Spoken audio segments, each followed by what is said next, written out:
Yam saying ure nang mapan the lay bro. Actually, oja I khunda laibane hojik se. Acha. Ngasi se nahan gai di khunda changba yade har ka ngasi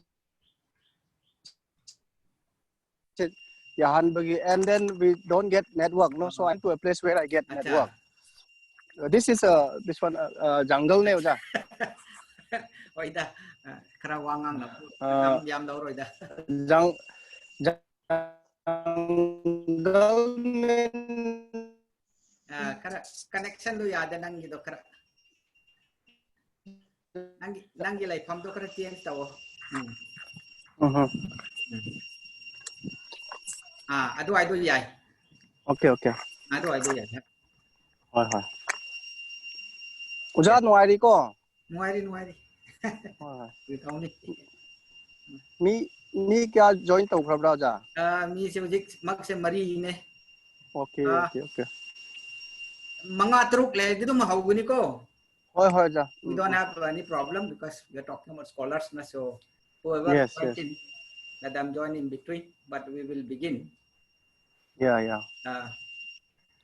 Koi se yenge koi gi madam ne nang ne koi gi ojapu ne dugi koi atay di yarak3 ngak ngai ko oja. Ngak ngai gi se. Hoi. Oja tis tadi keno gumbadi laibra oja fellowship gumbadi laibra. Fellowship means worship ki do. See fellowship matang gi sai noi da ngangning bene marak amadi. See there are different types of fellowships, but for our tribal people the best is national portal fellowship ne. Oh, one is JRF lai redna ko. JRF is a written. Okay. Then second one there is scholarship fellowship for the scholars. Hai na mamu Manadi Rajiv Gandhi fellowship aibne. Hoi. Matangda there is a notice student ko gidmak tasu amamuk scholarship lai diye. Oh. Aduga akoi gi tribal ministry digi overseas fellowship. Those who want to study abroad, no?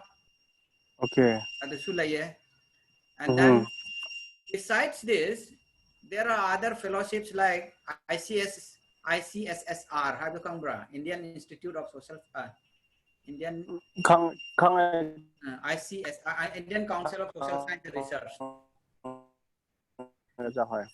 Moisu scholarship here.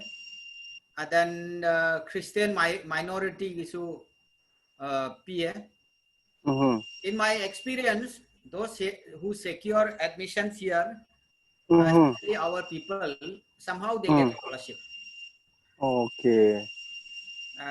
But I have been, motivating students actually mainly to apply for overseas scholarship because that's a good one. You can overseas scholarship se ja.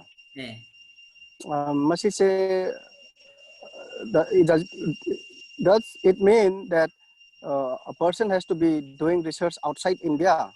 Yes. Okay. For that, first you have to be registered as MPhil PhD in India. Either MPhil or PhD in India. Then during that time you apply with the concept note. And then usually it involves interview. Okay. Delhi, the tribal minister, and they give a good number. So many people go. My students, just the only one who my boy has got. So many of them have got. My students are in abroad. Now I can count the number. Some are in LSE, London School of Economics. That's a well known for social science, London School of Economics. Okay. Sussex is one very good place in political science, ethnicity. There I have two students. My own two students are there right now doing PhD. One is from Manipur. It belongs to from Payeng side. Payeng. And then you have Howard University. Our Rocky has just cleared, and then he finished his PhD plus fellowship, and then he got a central job in Punjab University now. Okay. 3-4 months back. So if you go abroad, your quality is much better, Yes, and sir. you have a high chance of clearing some of this thing that come. Oh. Oh. Me a third join and I to admit to Yahera. Oh, katros ya, Nang host Kasamasa. Kan kan amro da ndong ra ngai kan idea Oh, karangais. record nang retros Nakatros. Okay, nang record ai ra. Hak cha dai hiri. Ani sa pai bom ai ma Jimmy mai bom ma ki. Jimmy na che lal boy na on che ni hau bat sik.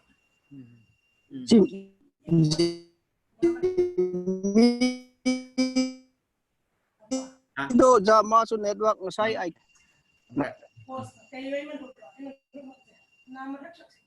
Kon tinggal makai malut sih. I malut maksud menate. Sekitar the participants. It has not come to me. Admit. Oh, okay. Jimmy level. Admit. Oh, correct. Ketiga. Oh, sorry. Who is this iPad? Admit. Oh. Thank you. Admit control is hai. Admit control is hai. Oh. Kena chu. Can admit rồi. Acha mulai imma. Nang hai to hai ro. Admit kha. Kai in hai neta mo i. Chẳng mà host cái man sang yo chen chu ken ro thai mak yo ni. Oh, kata sitter kayak itu akhirnya. Kenapa ngomong kayak gak ya? Sitter. Jimmy. Because in between they will disturb you. Once you Jimmy, aku ngomong ayah semua, aku ikut tar semua. Jimmy, are you there? First one. Mai chỉ connecting issue khalai malai ja. Tarun admit tau dah. Itu ki bos ko dan iPad gise kenara. Kim Deborah Suyau dah. And like when Lloyd admit tau project ti. Whoever has come, we are 9 of us now. Jimmy gise ma connection problem lai bro ko. Ma se presentation tau kuda bne. Jimmy do da fine to jana. Hi, asid lai re ai na kaino lobby kare. I can hear, sir. I can hear. Okay, you can hear me. Okay, very good, Jimmy. So you are there. Deborah. Ja. Oh. Alex. Hoy. Jimmy, brother Jimmy ki do nuai to fine to ba. Jimmy lai sida, lai. Magi network nuai to fine to ba. I am traveling 1 kilometer from my home to join this. And magi to network nuai to mas fine to se. Family na fine to se ba. Next we get together you may find me there. Ini OJP Sartosi yau dah. Lah. Manilai. Dan bless. Okay.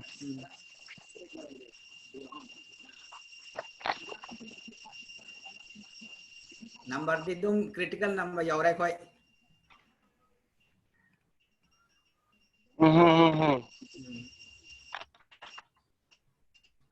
Ngak tengah gisi ko 10 minutes 15 minutes kumba. Yes, we are connectivity problem. Hoi ya ja. While we wait no ja. Ja. Hey, tell me. Ngasai while we wait. Yes. While we wait ngasai ja na have do mu continue to biro ne. Scholarship gitu ro. Hoi ja. Adune scholarship se akoigi overseas scholarship se yang akoigi There are huge number there in the Ministry of Tribal Affairs. Every year, many students, at least 10, 20 students are selected for overseas the scholarship. For overseas, of course, you have to apply as a researcher here. You are registered as MPhil, PhD, and then every year, annually it comes. Every year it comes. Advertisement comes. Then you have to apply. Then you can register in any country, any university you like. So they give you This SIGI fellowship, is it available only for TIS? no for all. TIS Not only student for kira. all the scholars. Okay. All Okay. the Okay. scholars. Now you can apply for now postdoc. Okay. I think Bosco, you should try Yes, for yes. Howard University postdoc scholarship. You just check out their website. I will also find out from some people who are known to us. So if you apply for postdoc, I mean, of course, you have to defend your thesis first and then the postdoc. So that every year, and there are a lot of competition between Adivasis from tribals from other parts of the country and tribals in the Northeast. So that is there, but it's a good bit of a number. And every year our students apply, they go to Delhi, Ministry of Tribal Affairs, and there is a interview there, interview panel. So they are interviewed and they are selected. So many are studying actually. That's a very good one, overseas. And we should aim for that overseas actually. And then national scholarship, though, sure you will get. In my opinion, if you get especially like in TIS or JNU or DU, you will get national scholarship easily. Yes, sir. Yes, sir. And apart from the JRF that we have. JRF, of course, is you have to prepare yourself and you have to clear that. So for scholarship guidance, what we are doing today, this academic intellectual group that we have, it actually helps us to exercise our mind. So the papers that we write, the papers we present, they will all become part of our engagement towards those things. So you can clear scholarships. You can also, it helps you for, appointing, what we call for applying for the assistant professors and other things, at the academic level, or you want to jump into administrative. There are many people who jump also to the administration, PhD. Today IAS, UPS and all that. So many people who've completed their PhD are doing that. So I was surprised some of our people who have just completed their BA and they are going for UPSC. It's not worth now. The competition is too high. Competition is too high. That is the status in which we are. So the competition is high. You have to. So minimum level master has to be completed, proper master with a proper subject. And then over that you prepare your UPSC or MPSC, whatever administrative line. So administrative line is very different from academic line. But academic is actually very important for us. We will discuss some of these things. Yes. We'll discuss. Okay, now we are 12 of us. Shall we begin?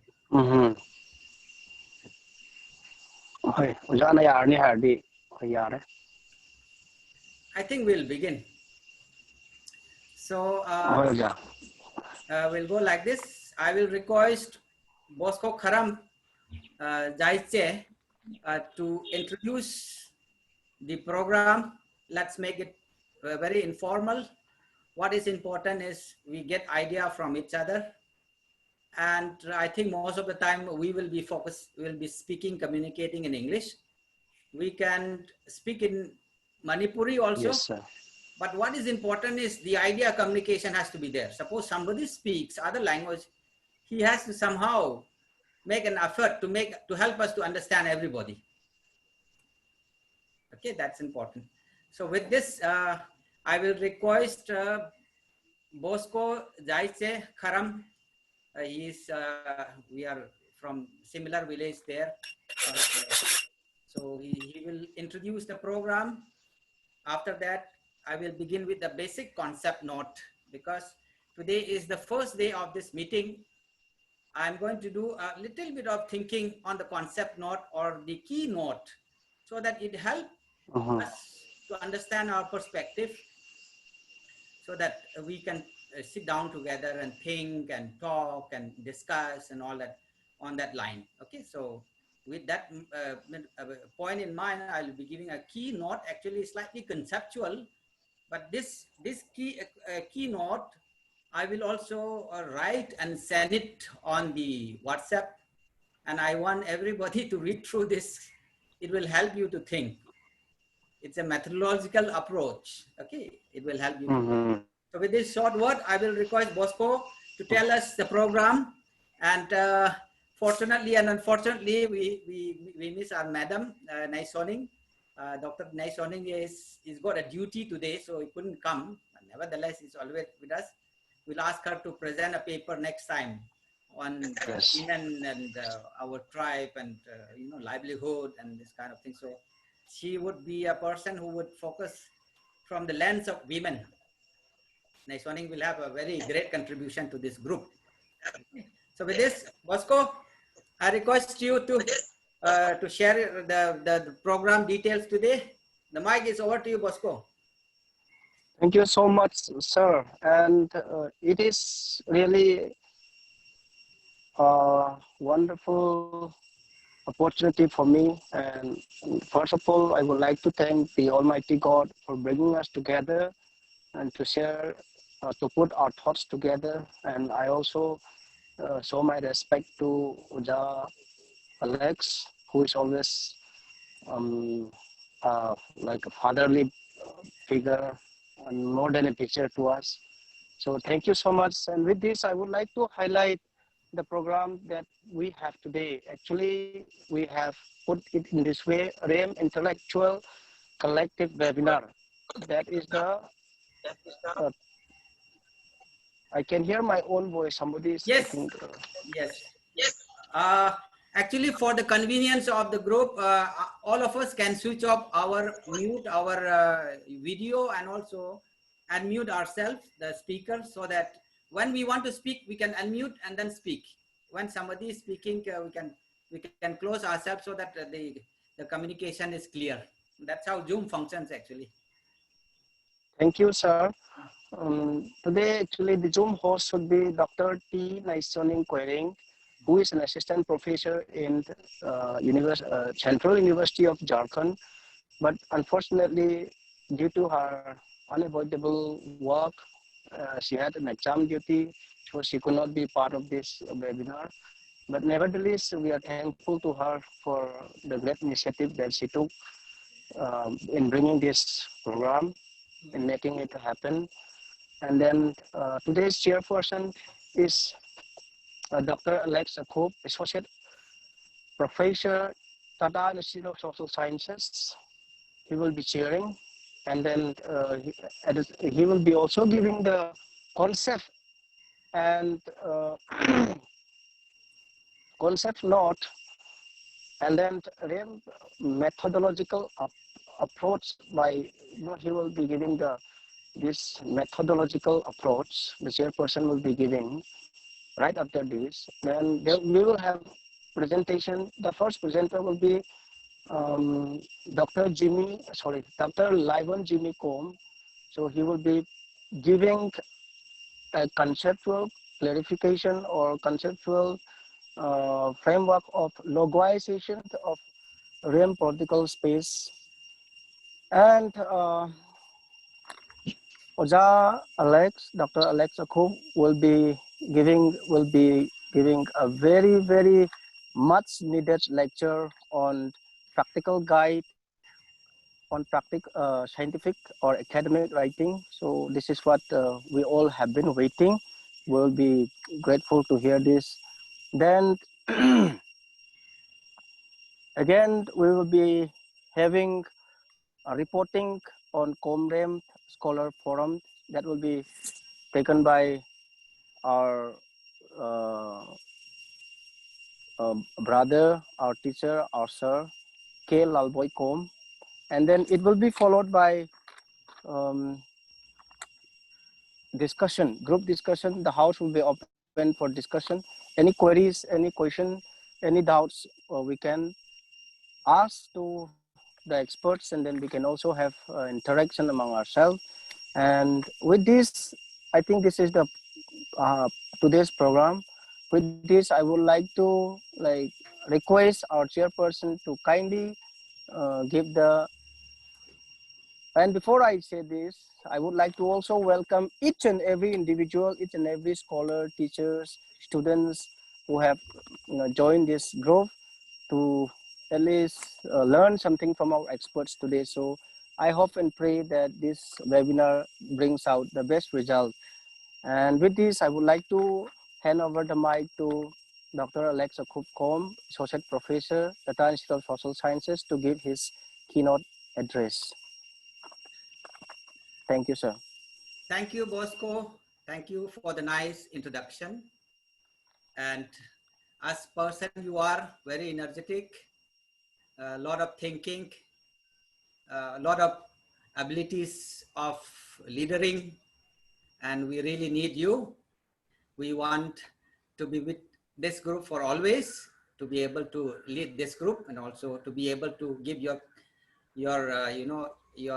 abilities and your energies for organizing this kind of meeting that we have, which is very crucial in my opinion.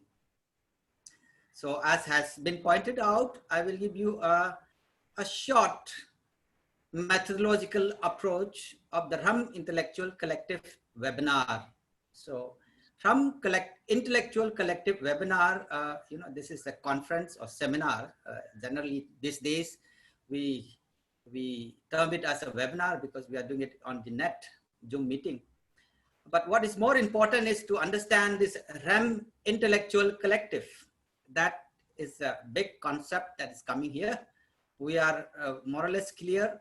We have seen these concepts, but I think for the first time in our community, this concept has come. And as I lay out this framework, these concepts will be discussed, and you will get the idea exactly what is this concept, and that what it is, its ability, in the sense of how much, what is supposed to do in relation to the Comram intellectuals.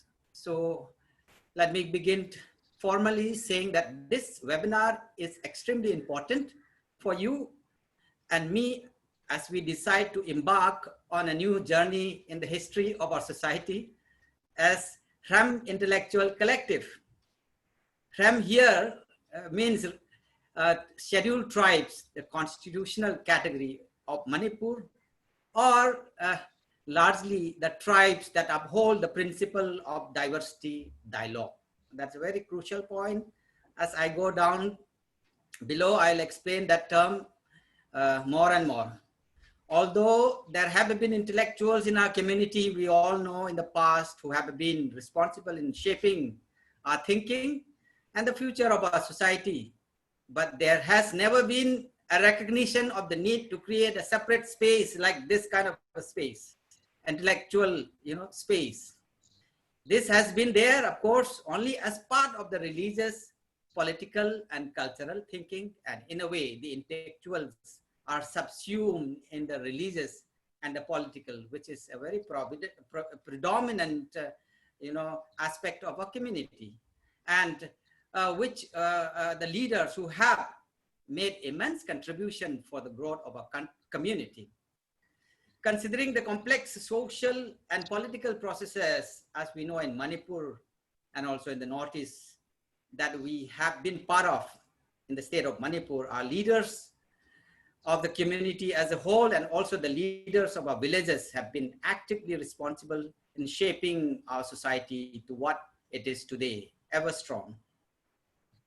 Our narrative, the Khurpui narrative, actually I usually want to sing this song, but today, since it is on the Zoom, I think we're not able to sing, but otherwise if it was on in a seminar in a hall, we would have loved to sing this song, Kan Hong Suk E Khurpuyakan in Kom language. That is our narrative, and all of us here in this Ram collective are connected to that Khurpui narrative, the narrative which is the lifeline of our culture, the lifeline of our people.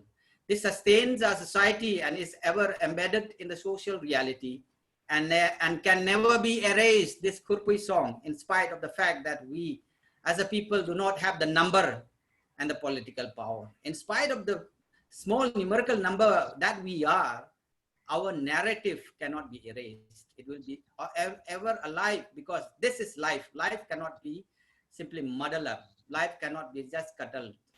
It will live as life.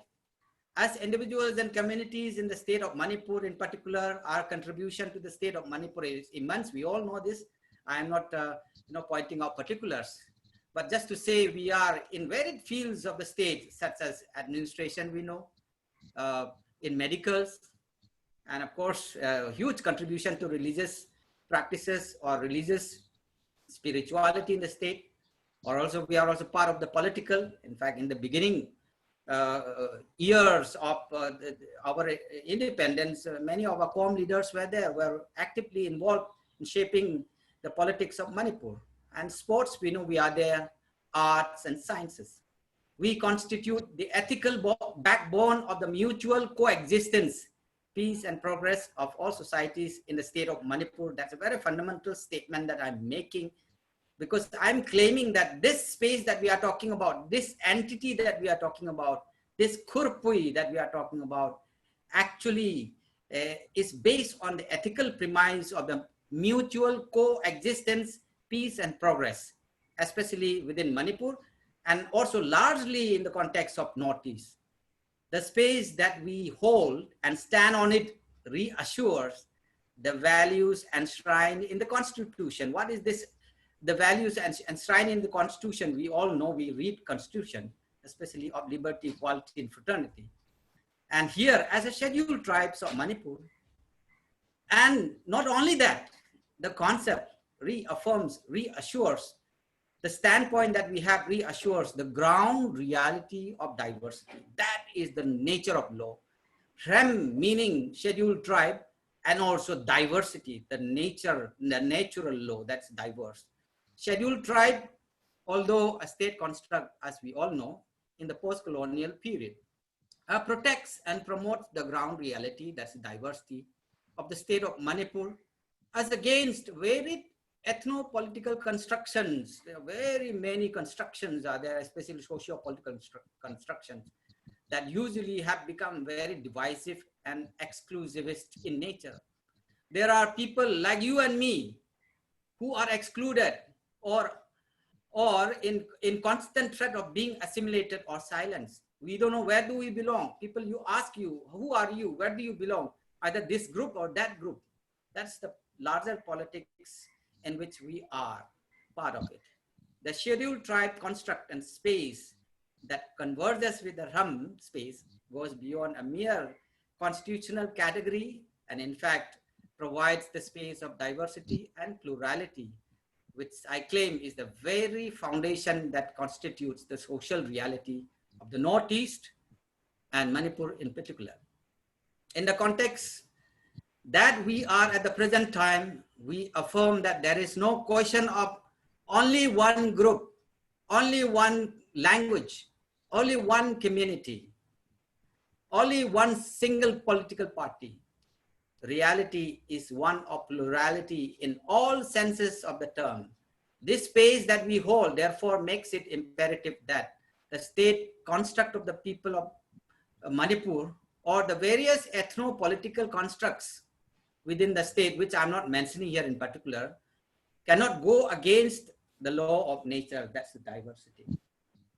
Going against diversity of language, cultural practices and worldviews that are grounded in context would amount to violence. That is again a fundamental statement that one is making when we are talking about the REM. We are against violence. Violence, especially of the nature, the ecology, the diversity of the nature. As we progress and learn through history, there is a growing need to build a platform for the intellectual collective within our community that would become the thinking backbone of our social change and transformation. A think tank, you may call it, which in this forum is tentatively named the RUM Intellectual Collective.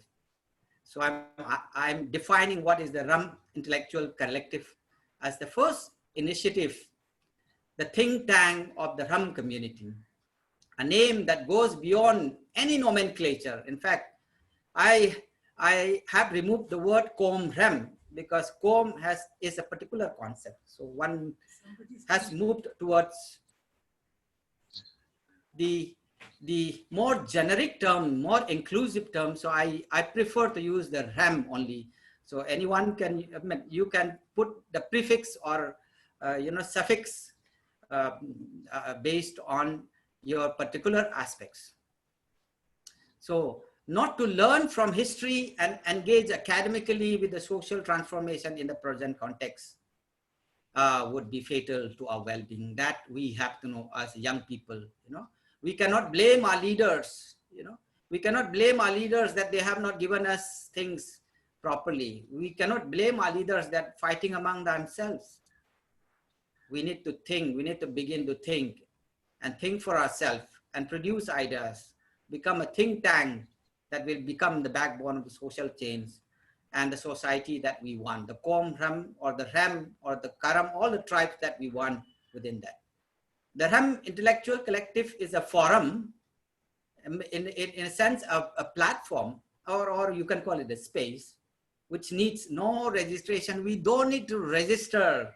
This is one thing that I want to make it very clear. It is a living part of our community. It is there with us. And we don't need any authority, any institution, either government or non-government to recognize us. It is there. So the platform is part of an organic initiative to reclaim our thinking, the very foundation that upholds our existence and the survival. This intellectual collective aims to strengthen the thinking. Here in a bigger word usually is referred to as epistemology and the narrative that sustains a society. It is part of the epistemological foundation that constitutes a society and in a manner creates a space for us to live as a cultural group, as a distinct group founded on the land, ecology, and the history of the state and region within the framework of the Constitution. Mind you, the framework of the Constitution is very crucial part of it, which I will take you, I will discuss further on this aspect of the constitutional framework. As people, we are a repository of knowledge, and our community survives and sustains itself through production and reproduction of knowledge. The knowledge that comes from our culture, our worldview, ideas and practices. In simple terms, our ability to speak, think and say what we would like, wear and eat without the fear of being dominated or shunted makes us an epistemological community. I claim that we are an epistemological community, a community that has a mouth, a community that has a voice, a community that can think. And that is the space that we are talking about. The RUM Intellectual Collective Initiative is therefore a reassurance of this epistemological community that we, in a whole, including all the tribal communities in the north, tribal communities as epistemological communities, we respect their culture, their voice. So the RUM Intellectual reassures that.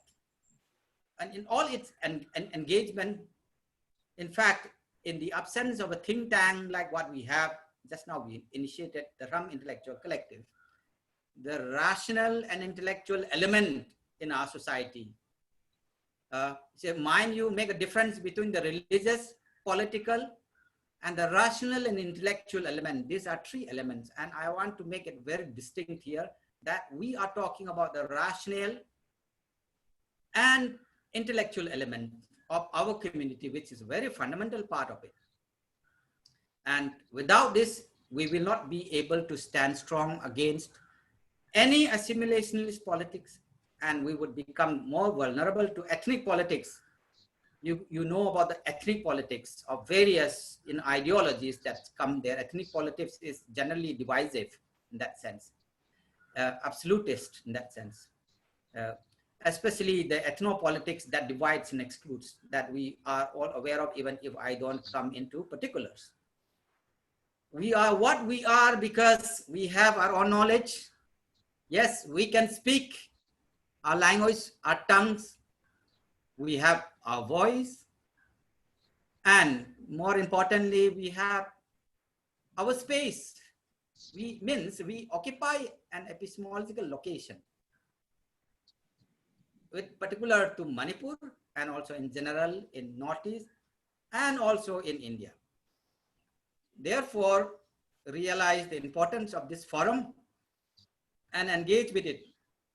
And I wanted to emphasize that all those members who would like to join this group should come with one purpose, nothing else, nothing more. That is building our thinking and knowledge, engaging on knowledge. All those who want to learn things, want to engage on ideas and not on politics or religion, we would invite you to come here. And for a fruitful engagement in this kind of a platform, we should come with an open mind to learn. If you come with, a mindset, then you have not come to learn. You need to come with an open mind to think newly, to engage anew, afresh. That is the approach. Once we come into this platform, we should leave aside our petty personal politics. I know I am reported of many politics that's going around, village politics, tribe politics. The minute we come into this group, I want you to leave aside those personal politics. Our particular religious or village or personal agendas. Our only agenda in this forum is in pursuit of ideas, in pursuit of knowledge, indicating that the answer to our society lies only to knowledge. And in fact, I want to indicate here one of the famous philosophers that you and me have read, a very common Greek philosopher, Socrates, who for the first time in 600 BC, means before Common Era, before Christ, for the first time, he was a person who stated that the answer to your suffering, the answer to the fights, the problems that exist in Athens and Sparta in Greece lies in knowledge. And mind you, he did not say other than that, only knowledge. He didn't say religion or he didn't say anything else. He said only knowledge is the answer. I want you to keep that thing in your mind. That is the rational, intellectual element that we are focusing. The forum stands on mutual relationship shaped by principles of listening and sharing. These principles are very, very crucial for you, for me, and for all of us as academicians. These are the principles that will produce a thinking. The forum stands on mutual relationship, of course, the principles of listening and having conversations. We need to converse. We need to connect. One problem that we face in the Northeast in general and Manipur in particular is that we are not to speak. We are not able to have conversation between villages, between tribes, between hill and the valley. And if that communication, if that relationship structure is not established, we would be there all alone, isolated. And there won't be a kind of progress that we are talking about in that sense, looking at from scientific point of view. So we learn to listen to our fellow intellectuals, whoever it is. We have all come here, whoever it is. It doesn't mind you have a PhD, it doesn't mind you have an MPhil, it doesn't mind you have an MA. Anyone who wants to intellectually engage, and not on politics, not on reason, or on religion, but who want to share ideas. There's some idea deeply founded. That's the intellectual person that we are talking about, and he is welcome in this forum. And he should be able to share ideas, no matter big or small. Everyone's opinion is valued and counted. No one can say that what you are saying is not correct. No one can say that what he or she has said should not be said. Everyone can say if it contributes to idea. And that's actually, especially those of you in sociology, in social theory, you'll be talking, you refer to this as a public sphere. I'm not engaging on that aspect. Later on, when we present papers, I'll be engaging on some of these concepts. And for this, I, as a chairperson, also leader of this group, and all the leaders that we are, including Bosco, Lalboy, Kenny, and all of us, we invite every member to stand with us to protect the space of dialogue and conversation among us. Anyone who has a different opinion on this account may leave this group before we should request that person to leave. We respect this forum and space and allow every idea and opinion to be counted important.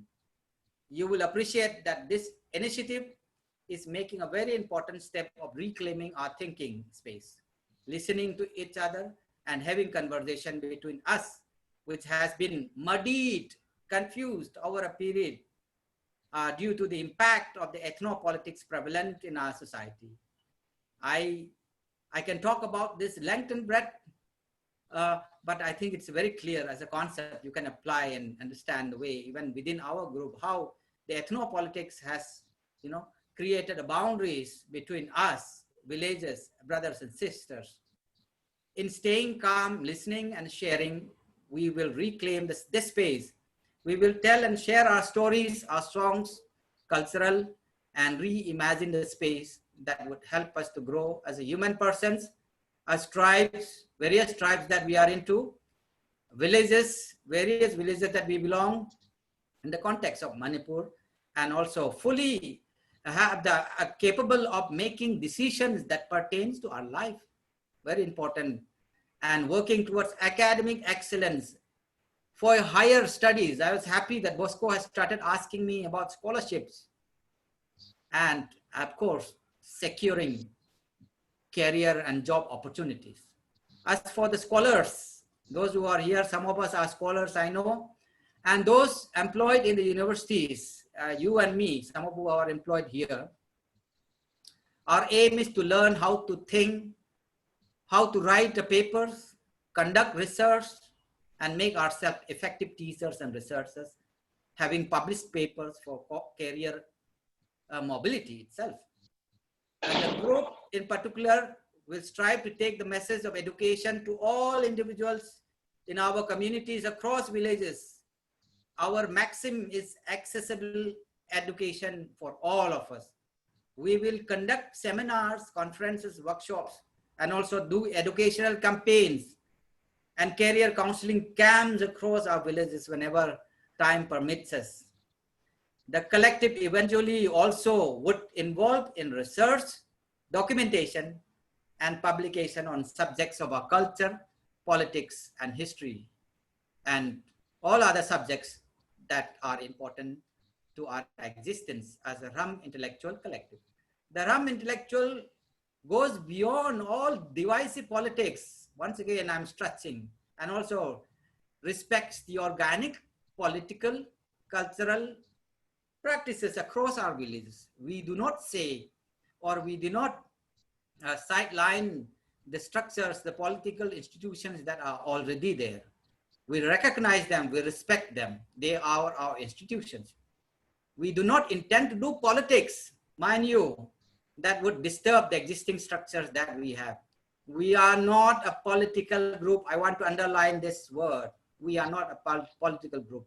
We are an academic group. We respect village authorities, political unions, tribal unions, student unions, and church organizations, etc., etc. Our aim is to provide space for thinking and sharing and learning from each other with respect. The platform is absolutely against any form of discrimination or domination in terms of language, in terms of culture, in terms of religion. Instead, our attempt is to respect each other and share ideas in whichever language that is communicable to us as a group. However, I want to emphasize this. I would like to state that the forum would use English as the main language, as this platform aims to shape the young minds and help them move ahead in academics and careers. English is the language of power. It is the language of academics and career. Without English, you cannot learn. You cannot think, in fact. You cannot grow further in your career in the present context that you are given. That doesn't mean that we have to forget our mother tongue. That is a different topic altogether. That we will discuss in some of the papers. The RAM intellectual space takes note of the complex political process that have been responsible in shaping our religion, politics, and culture. And we respect the experience of each of the villages and tribes and our people, our brethren, our sisters. We know that we have been subject to varied social and political constructions, cultural and historical experiences, as indicated in our Khurpui narrative. Actually, if we engage with the idea of a Khurpui narrative, if we uncover the historicity of the Khurpui narrative, you know how much our people have suffered and what type of suffering that they have gone through. In particular, since the coming of the British, we have come under the purview of the ethnic politics of the hills and the valleys, we all know, in spite of the protection that also it gave us. In fact, since 1990s, we all know the Kuki-Naga binary opposition political discourses in Manipur and in the Northeast has had a deep impact on our community. And we know, each one of us, when I say this, even the state processes at times have gone towards doing away with the RAM space in the attempt towards ethnic reorganization without including the RAM communities. So somewhere down the line, especially looking at our COM or the RAM experiences, you get a sense that there has been some kind of exclusion in the political processes, political discourses that has emerged in the present context. And that is very vital to define the ethical aspect of those ideologies. The ideological framework of clubbing of all people in Manipur only as Meitei, Kukis or tribes, no one else, in many ways have, taken on diversity aspect. When reality is diverse, where there are multiple tribes and cultures and linguistics, you cannot group everyone only as Meitei, Kukis, or Nagas. That could be a larger ethno-political constructions, but the ground reality is that there is a multiplicity. Our RAM space indicates the social reality of diversity. We hold on to this. The idea of RAM is actually a diversity. Our narrative indicates the reality is plural. We are Koms, Koireng, Aimol, Karam, Chiru, and Purum, etc., etc. Mind you, not closed. It is constructivist in nature. I'll explain about this. What is this constructivism? What is positivism in the later methodological debates and paper presentations. There is no hierarchy within us. Diversity is the soul of a social. We are defined by mutual coexistence, a reality that is based on diversity and not on uniformity of diversity. Now, talking about diversity, it's important to understand how this concept has been defined. how this concept has been defined by various scholars, and one of the main scholars who has been working on this concept is, I think some of you who are coming from sociology or anthropology will know it, Levine Donald. Levine is a very well-known book. In his book, he defines what is dialogue. We understand dialogue to consist of meaningful interaction and an exchange between people, often of different social, cultural, political, religious, or professional groups, who come together through various kinds of conversations or activities with a view to increased understanding. The main point focus is understanding. Understanding is the answer to your problem. That's what Socrates also had said. If understanding, including all your sicknesses and your problems, especially the mental health problems, understanding is the first level of the cure. The mission of the dialogical narrative is to display connections. So the mission of dialogical or diversity dialogue that we have discussed, in fact, since 2018, the first meeting of the RAM scholars, we talked about the diversity and dialogue. It basically, how do you establish connection between us? How do you establish conversation between us? Do we have a space where we can come together and sit and talk? Coing, Simon, etc., etc. Do we have that? Today we have to all go towards our churches. We have to go towards to our villages. Those are, leading you towards a particular. Do we have a common? And I claim that the intellectual collective is a forum that works towards the connection or finding a space where we come together, we can sit and share and talk, and there life begins.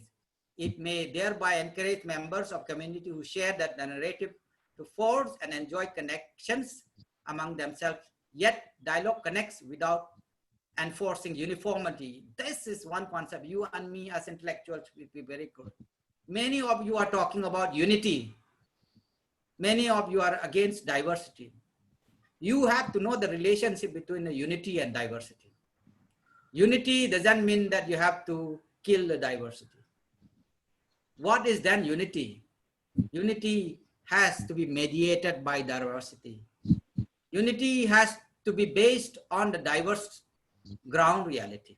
So dialogical, methodological approach that we are talking about in the RAM Intellectual Collective suggests that the state should take care of diversity and adopt dialogue to bring development and progress. Only when you are talking about dialogue and diversity, development and progress will come. That is the assumption that is advanced here in the collective. The process should be carried out with a perspective from within, from people themselves, a perspective that recognizes diversity, contexts, villages, narratives, and theories, the cultures. It is generally in development terms considered as a bottom-up framework guided process and progress without causing violence to diversity. In such a context, like ours, dialogue should take precedence over the majoritarian frame and create a space for convergence of ethics and politics, the connection between politics. You can play politics, but how ethical are you? Can you play a politics that will cause violence? Can you play a politics that will exclude? Can you play a politics that will cause human right violation? That is the question that the RAM will engage on. It should orient state structures to protect and nurture coexistence, social harmony, peace, and development. And in fact, I have identified 6 principles of this diversity dialogue that we need to keep in mind. Whenever you talk about diversity dialogue or the RAM political space, there are 6 principles, according to me, that are very crucial to keep in mind. The first one is ability to occupy a point of view, meaning everyone in this space can say what they want and no one stops them. They are free. They are not frightened of somebody telling them to shut up. You have a voice. In the subaltern studies, we talk about Can the subaltern speak? Can the ram speak? Can the kharam speak in a group? Can a comb speak? Or he cannot speak because he's afraid that someone would tell him to shut up. I know this, there are a lot of implications on this. Principle number 2 is diversity of reality, as I have explained. The reality here meaning that the context in which we live, there are multiple cultures, multiple languages, multiple clans, and we cannot say that we all belong to one single, or we cannot smash it all diversity into one group. Third principle, mutual coexistence of cultural identities. So you and me, different culture, we should be able to exist in a different, in that kind of mutual coexistence. Political economy, political autonomy is usually in this kind of context is based on survival politics. It is not about dominating. It's not about superpowering. It's not about imposing your ideas. It's about survival politics. The identity politics, political economy that we are talking about is ethical in nature. It is about survival. Can someone survive like you and me survive? If you play a politics that asks for give me some survival, you are playing that politics of a survival. And if you play the politics of a domination, killing others, that is called a fundamentalism. You are very sure about I'm sure most of you are aware of the latest political debates in our country, especially concerning democracy. Even just today, there was in the parliament, the passing of the 3 bills on the farm, and so many oppositions who are contesting, who are against, because these bills have been passed without much consultation. Although these are, debatable, but nevertheless, we have to go by a parliament, and the parliament works based on a majority, and the majority wants it, therefore it will be implemented. And in fact, the Prime Minister has given assurance that he will take care of the farmers and the questions that they have raised, especially the question of MSP. So you see those politics. When we are talking about identity politics, we are talking about some, survival. So politics is basically connected with ethics. You cannot play a politics devoid of ethics. That is the approach, the principle that comes from diversity dialogue. And the 5th principle is that, of course, social relationship, conversation, talking to each other is the fundamental structure of all human beings, including tribes, villages, and clans. And the 6th principle that I have identified is that there should be rationality in all of this. Reasoning, not only religion and other politics or superstitious. Reason has to come inside, and that reason, of course, has to be again tempered by consensus. It doesn't mean that I, as an individual, as a teacher, I know and we have to all follow. We have to debate, we have to talk and come to consensus, where actually we are talking of welfare for everyone and not for welfare for the single. Especially when you talk about the methodological approaches in the Western philosophy, you will be talking about methodological individualism in that sense. We are not talking about methodological individualism. It's not for, our method is not for an individual, it is our collective. There is consensus there. There's a welfare for group is there. So finally, let me end. It is important to reiterate the RAM political or methodological approach will lay emphasis on critical writing of historical narrative pertaining to the unveiling of epistemologies from within. A new methodological path started out in the writing of a history within the South Asian context itself. You know, as a tribe, you cannot only particular yourself in Manipur. Actually, we come within the larger context of Southeast Asian context. And within that South Asian context, our approach is that of a methodological approach that suggests the acceptance or historical narratives, or is based on diversity dialogue. That is the theoretical contribution that we make to the larger knowledge body in our area.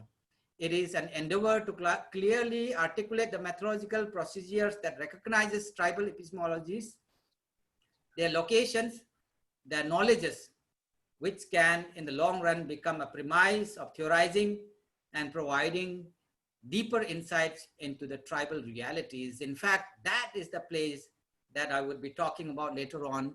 Some of you, those who are interested, will be talking about theorizing. How do you theorize? What does it mean by theorizing?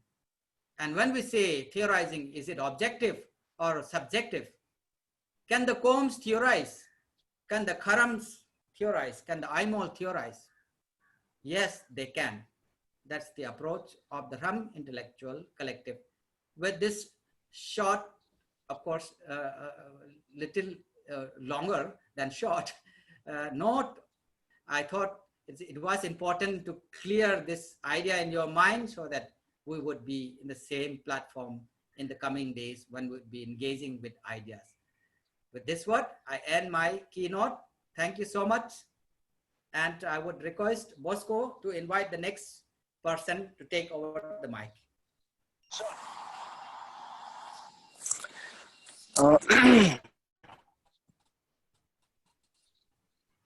Thank you so much for the well delivered concept note and the basic principle of like coming together and having this group. And sir, as sir has rightly mentioned that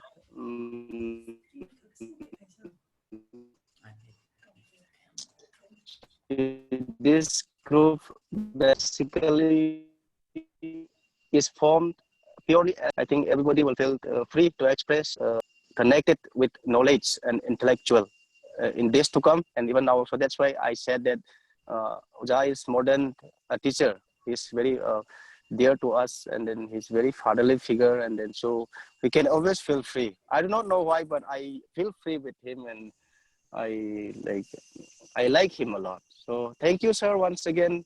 Thank you so much. And now I would like to request the next, the first speaker for today, the first presenter, Dr. Laiwon Jimmy Combe, to kindly present on the concept note of logization of Rem politic, that the books which, I mean, this will be a book which we thought we will bring out in the first volume. So let us listen to what he have to say. And now the mic is over to Brother Jimmy. Brother Jimmy, please take your time.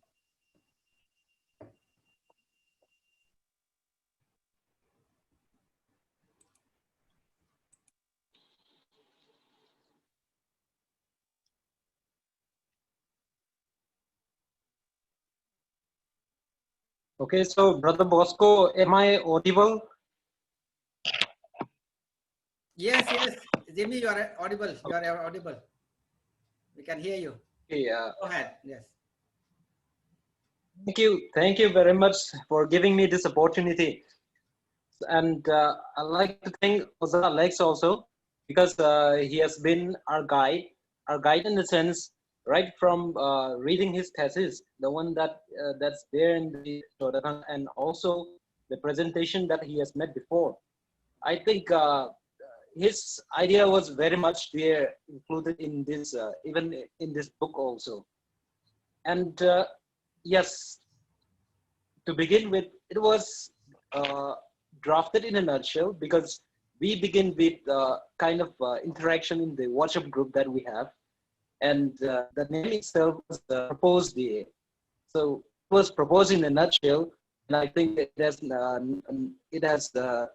not much to do with the title, because the idea, the research idea that was there, that I think that is more important. Of course, for the time being, it has been entitled as logization of Rem political space. So the keywords that I use here are political space, which is, of course, very much related to our group. And like I said, the title, I don't have to we don't have to waste much of our time in the title that is with us here, because it's a matter of like everyone knows, academic gymnastics, because later on we can change it. So I shall begin my, this concept of political space with, those definitions which appears recently in the analysis of ethnic studies.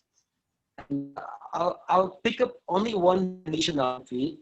I'll pick up only one definition due to this lack of time, and I hope it will enrich in future also. I think it's very much audible, right? Yes, Jimmy, you are. Hello. Audible. Yes, you are audible, Jimmy. Brother Jimmy, okay, yes. Thank you, sir. So, Yes.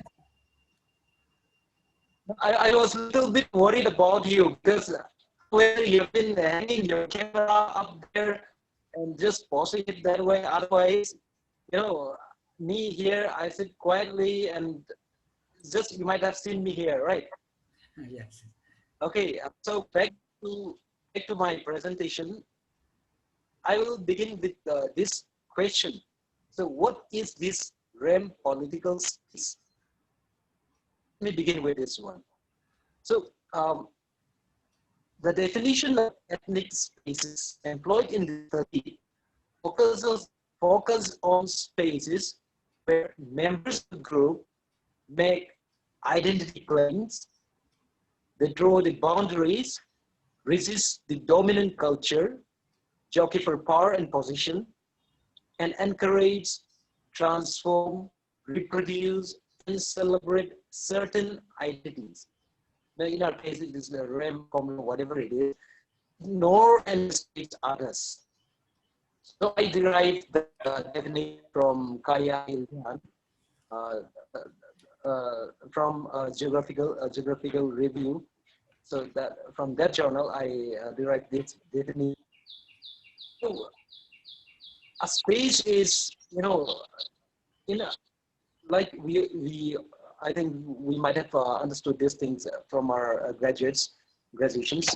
A space is where a social space, the bigger part is where we locate everything, almost everything, where you have this political sphere, then where you have this economic sphere, and where everything is there. So this space, particular space, where you can make your identity, where you can claim your identity, where you can draw your boundaries, where you can resist the dominant culture, where you can jockey for, where you can contest for power and position, and where you can encourage, transform, reproduce, and celebrate your identities with those of your neighbors, with those of those having similar cultural, socio-cultural similarities, apart from others. So this is a space which I'm going to talk about here, and I think that is very much the idea behind this book. Of course, it's going to be a book also for all of us. And two very important elements that stands out from this idea is that of territory ideals. Ozai has already stated before. I'd like to remind all of us once again, because one of the, if we review literatures after literatures that have been written about tribes, or about the Southeast Asian tribes, or about the region of this Northeast India, we will come across all those, ethnographic books, that all those written records which stated and give little space to us. And I just want to remind who once cited the whole of this, the tribal areas, the hilly areas of Manipur, right from Juko Valley till Kachar, into two divisions, one toward the south and one toward the north. And toward the north, it belongs to the Nagas, and toward the south, it belongs to the Kutis. And such a projection has been there till today also. So this kind of territorial protections, which is very much a part of this ethnic space, or group space, or political space, which is very much a part of it has been protected by certain groups. And in their protections, what happens is that this so-called Rem tribes have no space or room of its own. So that's one of the challenges that have been brought out here, and I hope every one of us understand this proportion also. And yes, that's exactly where this book is focusing. It should materials, data which support and provide a room for a space for these particular groups. And the second one is on the ideology, as I have stated before. This ethnic ideological construct through commonly shared values, principles, ideas, as well as collective actions, finds emotional appeal to most of the groups within, especially we talk about in ethnic groups. So this emotional appeal is very much strong, in fact, and that reinforce and reform and transform their identity itself. So this thing is very much invisible and lacking in our case. I'm going to say it is invisible because the group entities that we have here is very much, as Alexis said, it is very much diverse. And of course, the unity that has been proposed by many, it's somehow detrimental to the diversities that we have again. I think this is well known fact among us. And in fact, we all know on the individual level also, ethnicity, it's a kind of social psychological process, which gives an individual a sense of belonging and identity. And that has to be catered very much. So in those psychological states that express themselves objectively in external behavior patterns, that can only be shared by the others. So the Rem political space refers to some of this problematic field, this particular field, these problematic areas that determines our existence and possibilities of political experiences throughout our history, present, and that's going to be our future also. So earlier researchers have indicated, mostly, as I say, in the writings, in the thesis that we have come across. So these groups, that is our groups, are given a space among the larger ethnic groups. So when there arose this one-line definition, there are many questions that comes up again. So what could have possibly constitute the Rem political space? And why is this important from the academic point of view? So who are the researchers who have highlighted the issues or have given us or researchers who have already done there on variables that has been involved there, and even those variables, how they have operationalized, defined, etc., etc. So these are the few questions that drives me to just bring out this idea. I think that's for our discussion also. And that's exactly the main concept of why Rem political space exists. And that's how I conceptualize it. And I hope in future also we will surely enrich it, because this has been, as I said before, it has been done in a nutshell, and that was done within the discussion of the WhatsApp platform. So coming to methodology, as I mentioned before, the research idea envisaged here calls for an interdisciplinary approach. So there's going to be plenty of room for sociologists, then psychologists, or social anthropologists, political scientists, or linguists, or historians, or any geographers, or whichever platform he may be from. There's going to be a level playing field. So the methodology proposed here is a combination of all those approaches, and it's going to be exploratory also, using ethnic mapping techniques such as combination of cartography or spatial distribution, using available data, whether it's going to be survey or census data. And besides methods used by a researcher, especially like in our case, researchers from our groups who are a kind of researcher participant. So we are going to use this observation, then focus group interviews, then structure interviews, and other varieties of techniques that we can gainfully employ in the process. And as such, I have, put up before us on the day of our get-together also, I have chalked out certain major areas which is going to be somehow important for us, and going to be that will be our focus areas for this particular theme. So the first being the contextualizing the oral and written source of peripheral tribes, or our REM tribes, such as the Aimol, Chiu, Karam, Koireng, Purum, Kom, and those across the Northeast, like our Langrong fellows. Then the second is, as a part of its subtopic, I put it geo-oral relations, that is land history connection in the oral tales. For example, the recent cases of Chibu that attracts our attention, somewhere in the Indo-Myanmar border. That's very much part and parcel of our oral tales. It's there in our song. So that kind of geo-oral connections, I think that we are going to find out. And second is, and the third one is on specimens of oral songs. Of course, this is where, despite the diversities that we have similar tales and similar kinds of songs, and I think that is very much an unification element that is which can bind us. And the third is the social and cultural implications, linking us orally.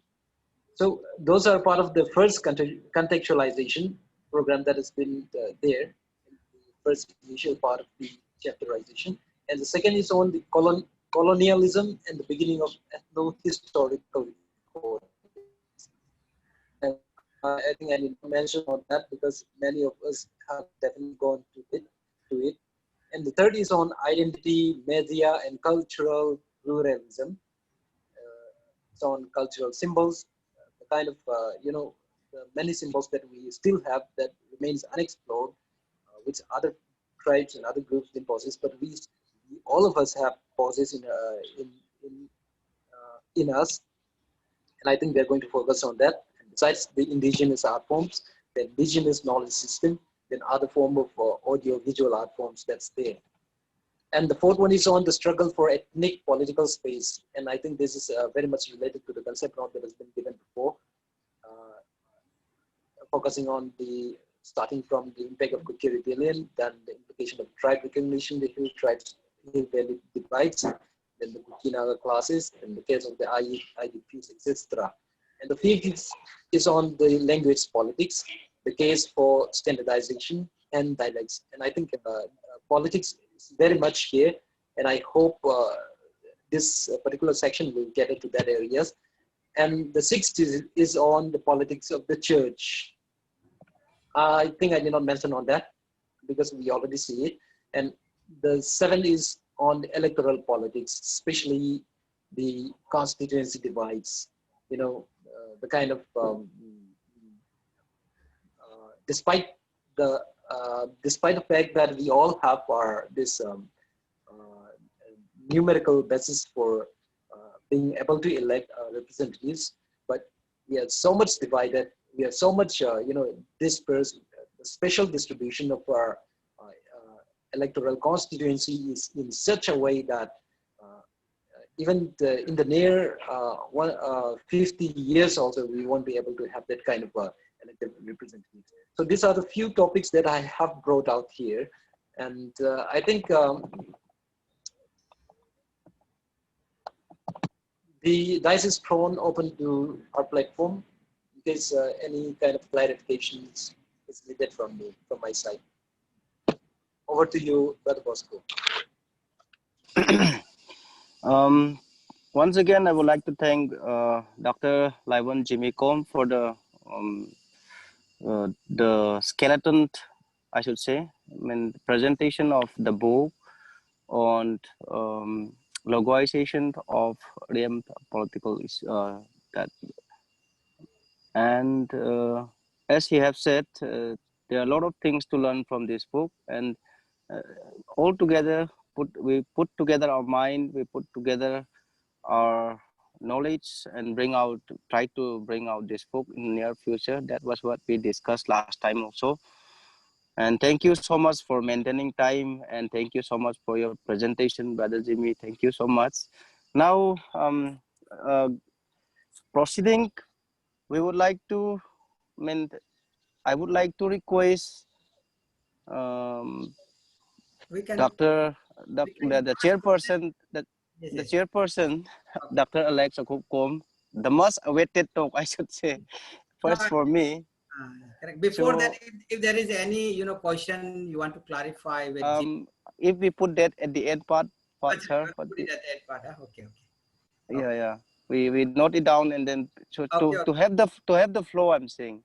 very good, very good. So all those who have questions, you can actually post it there also. Suppose Chat and also on the in the chat there is a chat item there. You just post it. Don't worry. Any question, even if some question, yes, anything. Don't worry about. This is as we said, it's a very academic forum, and we allow everybody to express themselves. So you should go ahead and asking questions, and also make your comments. Okay. So now actually what I do is I'm going to take you to a very technical type of a paper, because of course it's connected. Yes, it's connected with what Jimmy has already said. Jimmy has already brought the book project itself, and just to begin with a short comment on his discussion, not on the comment in itself, but immediately what to do next, especially 2-3 of you who are there in Manipur. Once you have identified your themes here, it is there. We'll debate on that theme as it comes. Keep it for the timing, but I want you to, if you can at least identify people who can write on certain topics on this. So unless we approach them directly, nobody will write. Writing is a very, very hard work. It requires a lot of thinking and people having time. So if you can identify, even in our own dialects, we can write in dialects, and we can, you can translate into English. But on the themes and subjects that is identified, if the group can slowly, so that it becomes materialized, otherwise it remains as a concept note only. So how do you take forward this concept note would be, we need to identify people and ask them to write. And once people are able to write and comes up in a chapter, then editing and other discussion and and conferences, seminar, presentations. Through that, we will try to upgrade those, and then finally we'll be thinking of putting them in the chapters. So that is my immediate reaction. But anyway, since Bosco has invited me to talk about this is now coming to a scientific, very technical term.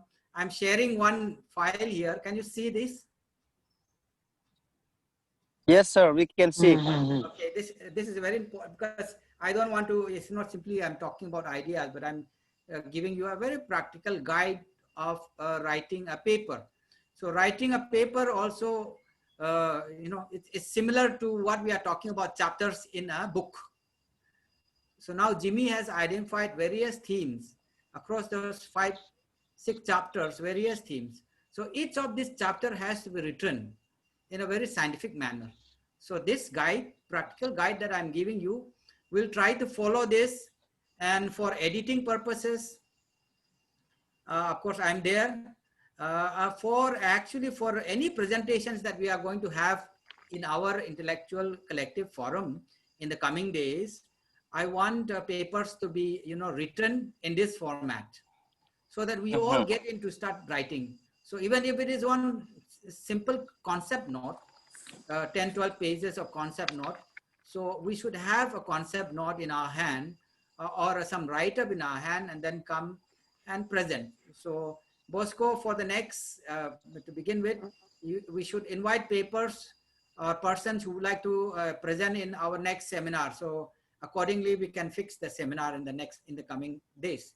So, Yes, sir. Yes. So for all these papers, they will follow this format that I'm giving. So all the papers, scientific papers, why do we call it scientific papers? There are various types of writings are there, as you would know. There are poems you can write, poetry you can write,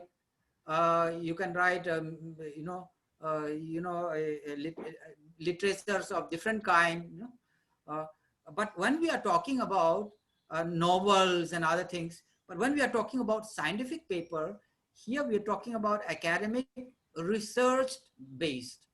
These are papers that has come based on evidence on the ground. So for that, it has a very specific format, and this is the format that generally is followed across the globe. If you are thinking of publishing your papers, of making your presentations in a global seminars or national seminars, this is the format that you have to follow. So the first part of your article will have a title, of course. Now the title is a very fundamental, as you see here, the title is a very fundamental statement that you are making. The title indicates everything. So what is the title? There comes your theme. What is your question there? So the title represents that. It should be generally short. You can use punctuations. I'll give you examples later on, but just we run through this, and I will send you examples in your WhatsApp group also. I'll do this and write. The title is so crucial, and in fact, people today, whenever the publishers, when they look at your paper, they first read your title. So if their title fits your aim and objective, they will select it, otherwise it will be dumped. So generally today, what is also important is that since we are talking about a very local specific issues, local specific data, if you send it for publication, they will ask for something little bit global at the larger level. How does the particular informs the general or the universal, or the connection between the universal and the particular in the way how you conceptualize your papers. So that will be, viewed very clearly. So around 6 words, you can have subtitle. That is the first thing that you will have to do. And once you have written your title, you have to write an abstract. And these abstracts are usually 150 to 30 words. And some of them are asking for a shorter version actually. Like we have in India, you have EPW, Economic and Political Weekly. They ask for around 250 words. So depending on the journals, the word limit also, differs. Now, if you are publishing in social science journals or political science, sociological bulletin, those of you coming from sociology, or from anthropological bulletin, those of you coming from anthropology or political science, so you will have to check very clearly what they are telling you. But generally, this is the abstract. I mean, the number of words that's required, 250 to 300 words. Now, what is the purpose? So the summary, the abstract is the summary of the paper that you are going to write. It has to be simple past tense. And the abstract has to write in a way what you have done it in a past tense, simple past tense. Don't use big words, big concepts. The concept has to be so clear to the reader, because you have to think of the reader. That is the third person. You are writing something. Through your writing, you are trying to communicate something. That whether that communication that you are giving, whether that idea that you are giving can be picked up by the third person, is the thing that you have to constantly ask in your mind. And there are 3 questions that you have to answer while you are writing the abstract. Now, the abstract also can be part of the first introduction part of your chapter papers. If your paper is a chapter in a book, it will have an introduction. So that introduction part actually is the abstract. So of course, if it is a standalone paper, then the abstract is a standalone in that sense. There are 3 questions that we ask generally when we write abstract. The first one is, what is the subject that you are studying? Suppose we are talking about RAM political space. So in this paper, I'm talking about the RAM political space. That is the subject that you are studying. And secondly, how and why you are going to study this. That is the second question that you have to answer. How? This study is going to be made based on the empirical data that has emerged, as Jimmy has said, from various data, from sources you have to mention. And why? As we have said, because the RAM political space is a very crucial space that has, over a time have changed, and it's important to understand RAM space to understand what is diversity in Manipur, what is dialogue in Manipur. So the subject, the second question is the how and why, and the conclusion. That's your argument. So you have to, based on this paper makes an argument that the RAM political space is an emerging, you can make a statement there. So there are three things that you have to ask whenever you write an abstract. Abstract writing is very, very technical. You need to think very clearly. So first thing that you will have to mention, the subject that you are studying. Second is how and why did you do that? Are you doing that? Or the third one is, what is the conclusion that you want to draw? That's your finding. So these three things has to be there in the abstract. And the second part is the keywords. Just below the abstract is the keyword. These keywords can consist about mainly 5 to 6 words actually, keywords. Sometimes some journals, they ask 5 keywords or 6 keywords, but around, generally it comes to 6 keywords. Now, what is this keyword? Now, keyword is very, very crucial. These are concepts or the main ideas that we are talking about. Here, the keyword that we are talking here in this context is the RAM. What is this RAM? Space, the political space itself. These are two concepts that has come, no? So the tribes in Manipur will be another concept, or or ethnic politics in Manipur could be another concept. Keyword. So actually, by looking at your keyword, we know what are you going to write. What is the article about? In fact, keyword will actually connect you to the internet and search and all that. So through internet, when you publish it online, your article can be accessed easily through by searching these keywords. Okay, so that is the third part: the title, the abstract, and the keyword. These are very crucial for any paper. It has to have. Okay, now that you have a data with you and you want to write a paper, that's a larger one.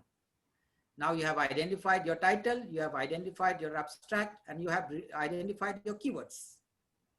Now, okay, let's begin. How to begin to write? Now, writing, is a very slightly tough thing.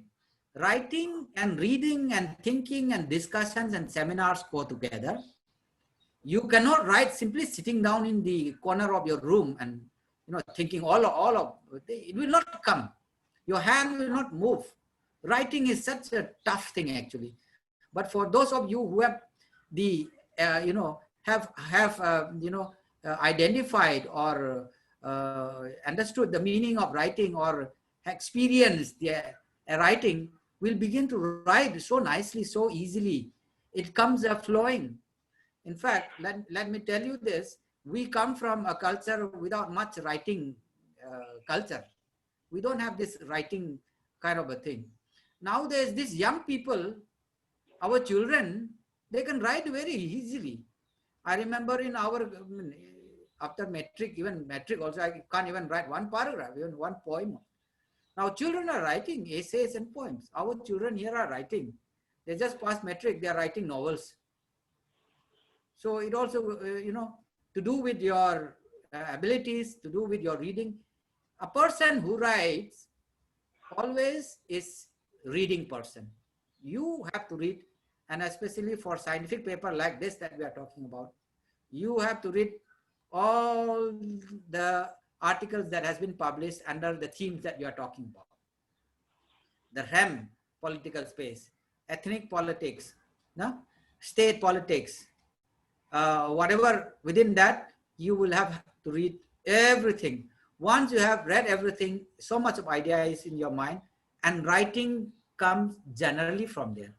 So when we begin to write, it doesn't simply come there. It is accompanied by your reading of literature, generally referred to a literature review, and also your field experience or field work that you have gone to the field, or you have been part of that, and you know the thing that you're talking about.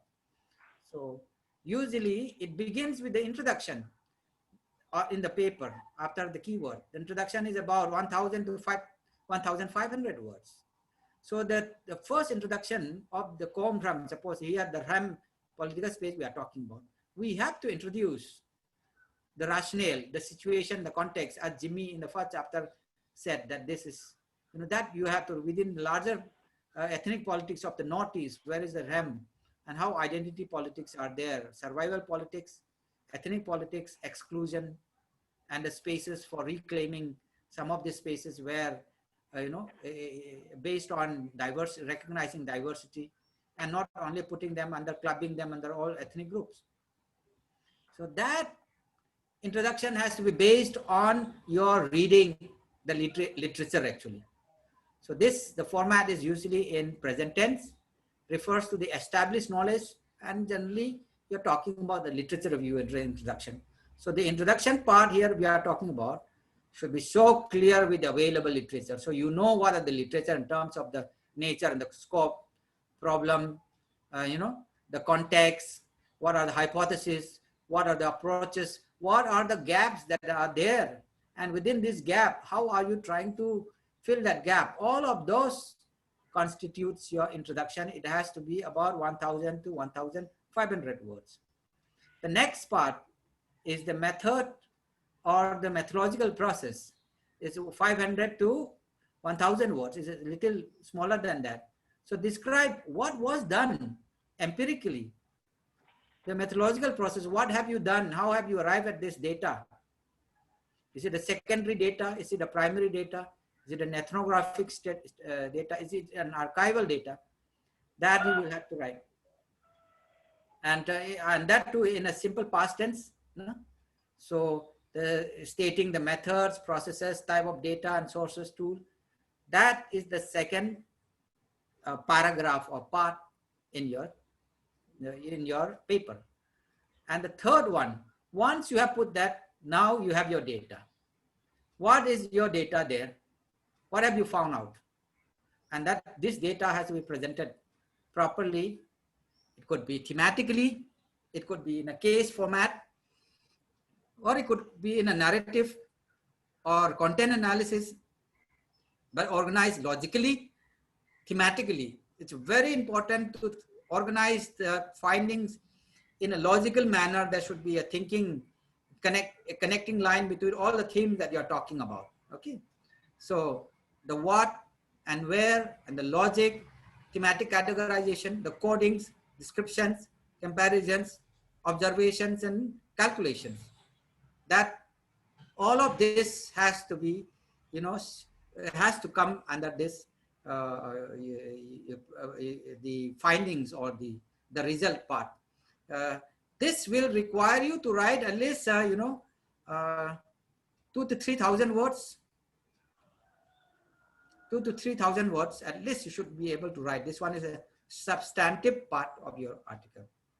Now, once you have done your findings, stated your finding, the next part that you will have to come is your discussion or analysis. Here, you have to connect with the literature that you have found out. What was the gap? What are the theories? What are the findings that are there out there in the research, in the literature? And then now you have your data.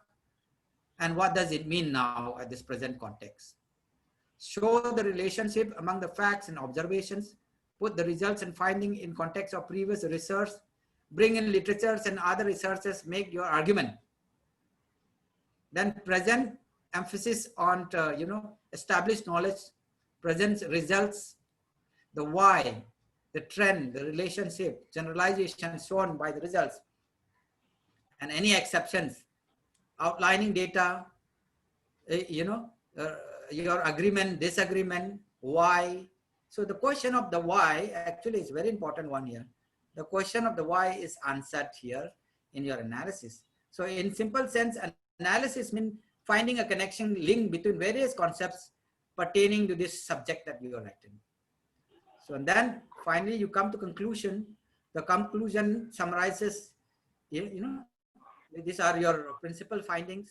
Yeah, it should be in the present form. Emphasis on what should be now accepted as established knowledge. Now you have come, you have found out one, what is that thing, that knowledge that you have to define that. Conclusion should relate back to the introduction, the hypothesis, the summary of evidence, supporting conclusion implications, the significance of your results, or any practical applications. So that's, in short, more or less the structure of any scientific paper or any chapter in a book, which is more of a scientific in nature and not simply descriptive in nature. So this kind of a papers are usually considered as empirical paper nowadays, and they have to fit. You have to publish in, since we have now with the UGC regulations, we have the UGC CARE journals, number one. That's the first kind of journal. There are various journals which are recognized by UGC. And in fact, our journal, Tribal Intellectual Collective journals that we have from our institute here, from our center here, earlier days it was recognized under UGC, but now they have not recognized. We have to apply it. So any journals who are having journals, who are having these publications of journals, they have to apply to UGC, and once they accept it, and they are put on the UGC CARE list. So all the teachers today, especially those of you who are teaching in the colleges, you don't publish in a CARE journal, you will not get promotion. That is the way how this API works. So publication, publishing papers are very crucial.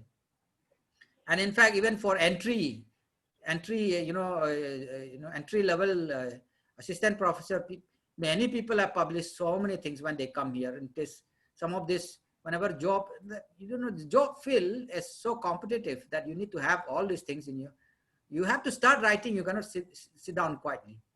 You have to think of some writing. In fact, I'm surprised. Many of us are coming from here. We don't write much. There are people who are coming from Africa, from LSE and other places. They come to Manipur and they write about us.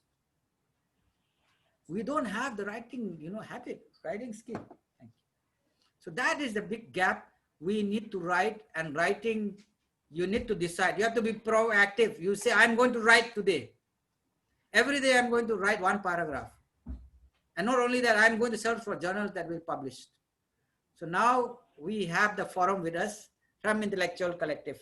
I will demand everybody in this group, especially those who are working or those who are researchers, scholars, PhD students, the scholars, the PhD students, and those who are employed as faculty members, they have to present papers.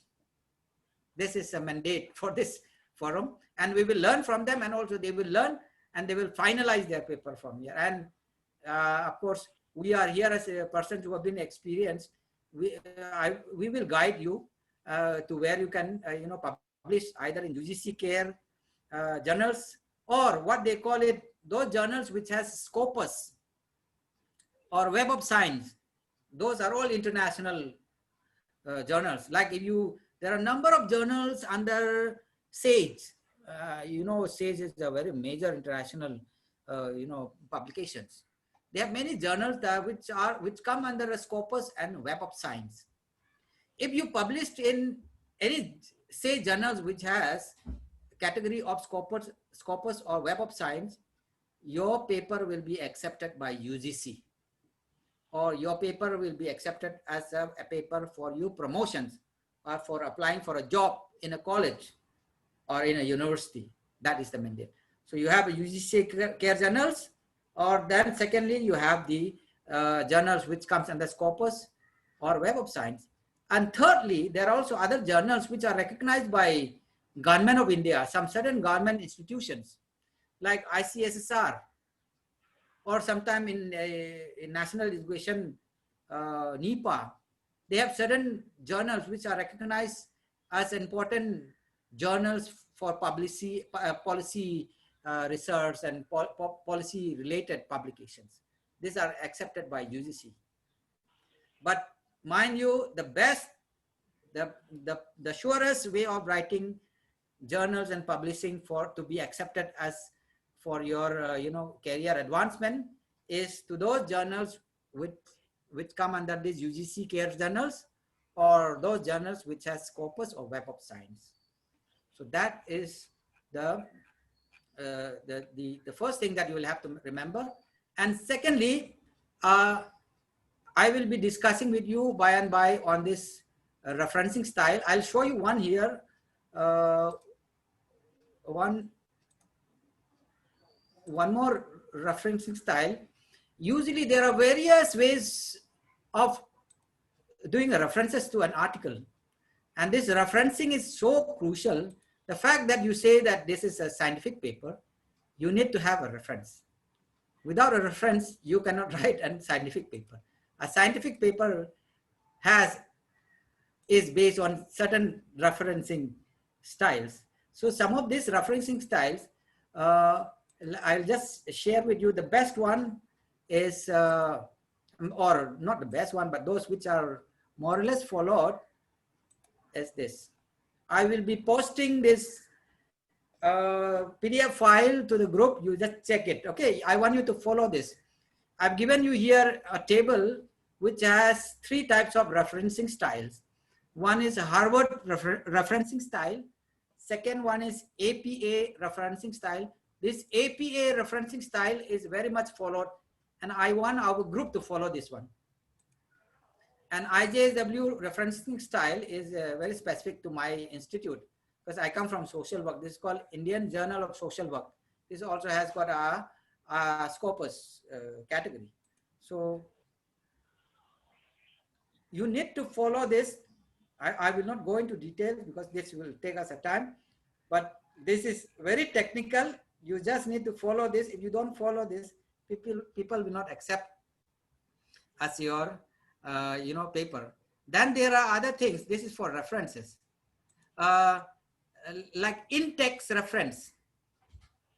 Okay, if you are doing a citation, if you have cited one particular aspect, then you will have to mention the page number of the book from where you have taken, or the book, the name of the book and the page number of the that you have mentioned.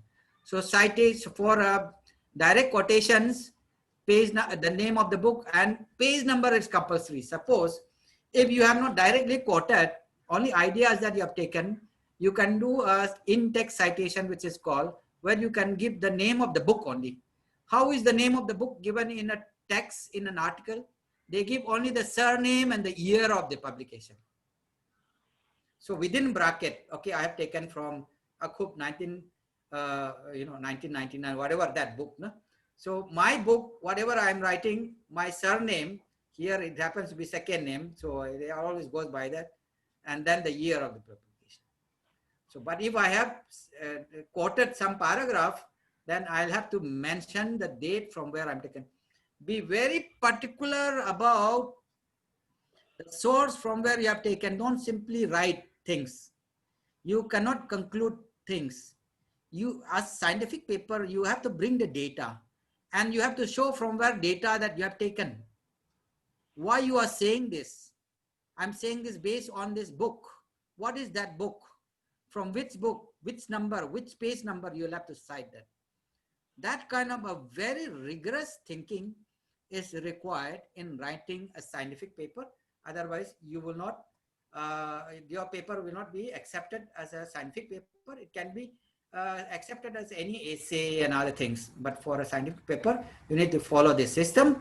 But mind you, don't be afraid of this rigorous type of a training or rigorous laws and regulations that we have in writing papers. Once you start doing it, it becomes part of you. You will enjoy it. And then, of course, the forum is here to help each other. I will help you in all the technical scientific lines.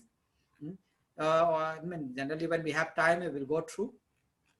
So that is there. But at the end of the day, the emphasis is that you and me have to write. We don't simply come and speak in a public forum. Academicians has to prepare himself well. It's not like you speak in your emotions. So that I want to claim here. So whoever wants to present here, I want at least something to be written, and that note can be circulated as we have done. My note that I've written, I'll circulate it to you so that people can read. Next time when they come, they will know more about it. Okay, I think I will stop here, Bosco, because it's slightly technical. This will come as we engage with conferences and editing by and by. Okay, thank you so much, Bosco. Over to you. Thank you so much, sir, for the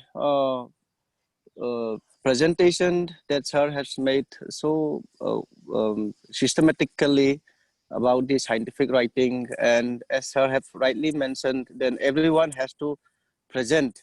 I mean, everyone has to present paper based on this. So even to me, writing is still very, very frightening. So, but at the same time, I would like to thank wonderful presentation. Thank you so much for the input, sir. And as sir have rightly mentioned, I think we should encourage each other in writing. So writing, when it comes to academic, writing is the most important thing that we should do. So let us continue to encourage, and as Ujai is always there to guide us, always there to correct us. So we should always push ourselves to asking whenever we have doubt, whenever we have any clarification. We should be ready to. Oja is always a student, and as a learner, as a seeker, Oja can help us, and that's how we can improve in our writing. So once again, I would like to thank Oja for the systematic presentation that you have made, and I think we will need to learn a lot in details about writings. So thank you, sir. And now I would like to request one of the most handsome theologian that I have seen.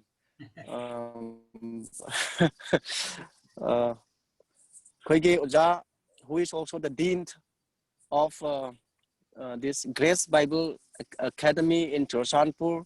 Very dynamic, young and dynamic. Last time I told him that how do you become more and more young and more handsome. So but so now he will be presenting on the report of last meeting that we have had, and if there is anything that we can, before I say this, all the participants, learned participants, I would like to kindly request you all to put your questions at the end to both Dr. Laivan Chimikom and Oja after the presentation of this last presenter, that is Oja Lalboy. So Oja Lalboy, mic is over to you. Kindly take your time.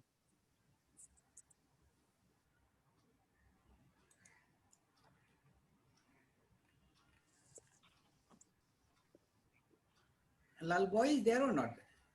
Bosco? Oja Lalboy is not there. It's not there, I think. I think he has some other appointment today. Okay. Then, sir, what do we do? We collect questions. That's great. Actually, Bosco, you go for a question answer discussion. That will discuss on the other day. Actually, we have taken almost 2 hours. It's quite tiring usually in a webinar form, I think 2 hours is good enough. Yeah. Since the discussion was very meaningful, we do not know how time goes by. And as sir has said, it is almost 2 hours now. So now it is open for discussion, question and queries and clarification. So all the participants, learned principals are encouraged to put questions and learn from the experts. So the floor is open kindly put your questions to the experts. Thank you.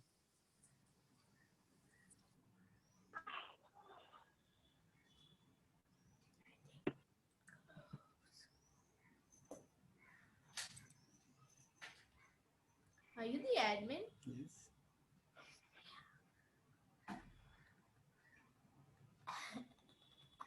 Anyway, first no one is asking. At least some can say whether they understood, they like it. You know, even if they don't ask question also. Deborah, come on, tell us something. What was it meaningful to you? Otherwise, let us put in this way, sir. Participants are encouraged to share, about the meeting. How is about the experience in this meeting that they had. So kindly feel free, kindly speak up, so that this is how we get. You can make a comment or you can ask question. Yes.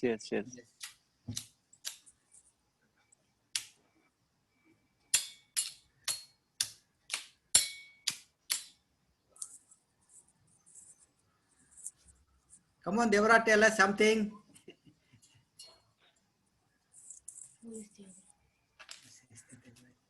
So finally, Madam has come again. Anyway, this is the way it will take some time for us, to get acclimatized with this kind of a culture. But it is important. We need to start this. Even here among students, sometimes when we ask them raise questions, they will not ask. So that is there. So